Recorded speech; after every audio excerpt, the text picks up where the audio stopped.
what I got here, if I can get him again. There he goes. Perfectly onto the layer.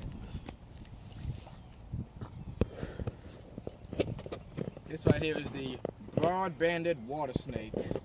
How do you do this? Nerodia Fasciata Confluens.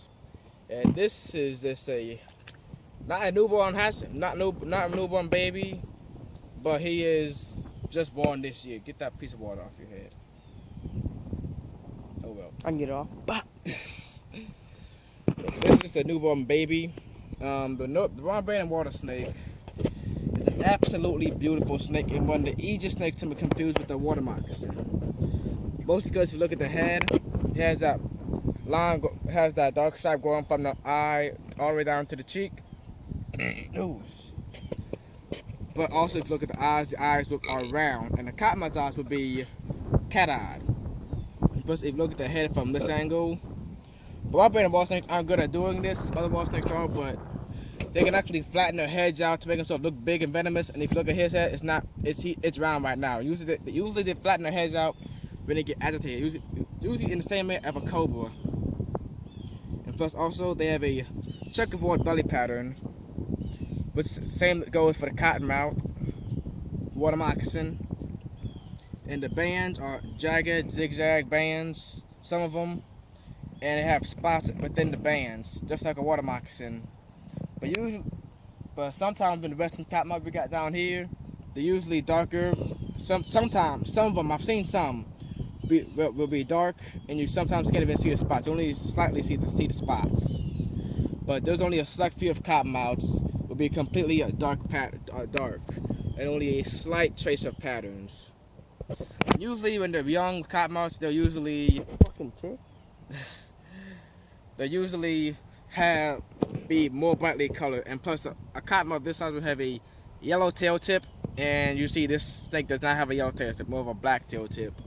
It'll be rattling it, and if I was holding a cottonmouth like this, I would have been bit by now. But a beautiful snake, found in the more remote swamps around here. I don't see him that often. This is only my second one of it. I've never caught a big one. I've almost caught one big one this summer. It was about a 4-footer at the river, and I missed him. I don't know how I missed him. He was about that long. He was going up onto the bank, and it's sand. The water is clear as day, and he must have gone into the sand and started swimming in the sand. I went to grab him, and he just buried in the sand somewhere. I couldn't find him, and I got pissed. But they usually eat frogs, tadpoles, and sometimes crawfish. Anything that lives by the water, really. An aggressive snake usually, but he's pretty cool. Tongue going, two to the double, only out of curiosity, not out of agitation. Usually get up to around the maximum length of around almost 5 foot long. They average around 3 foot. They sometimes get up to 4 foot long.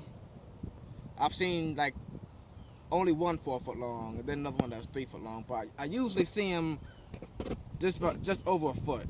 That's what I usually see him at. When I do see him, because these are one of the more harder to find water snakes next to the brown water snake in Louisiana and the Mississippi green.